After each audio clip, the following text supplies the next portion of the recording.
Large cap companies हो जाती है हाथी। हाथी चलता है, दूर तक चलता है, बट वो धीरे धीरे चलता है। फिर जो मिड कैप है, आप समझ लो ऊंट है, वो चलते हैं हाथी से तेज, बट घोड़ा उनसे तेज निकल सकता है। बट इन घोड़ों के बीच में कई सारे गधे भी होते हैं। तो कई कंपनीज होंगी जो बिल्कुल ही नहीं चलेंगी, बट कई कंपनीज होंगी जो बहुत बढ़िया चलेंगी।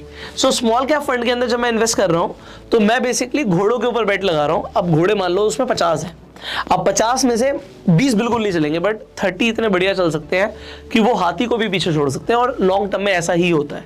तो इसीलिए स्मॉल कैप के अंदर लॉन्ग टर्म, क्योंकि मेरा विजन लॉन्ग टर्म है, मैं आपको इसलिए रिकमेंड नहीं कर रहा कि आप स्मॉल कैप में इन्वेस्ट करो, क्योंकि शॉर्ट टर्म के अंदर अगर मार्केट गिरती है तो स्मॉल कैप बहुत तेजी से गिर सकते हैं।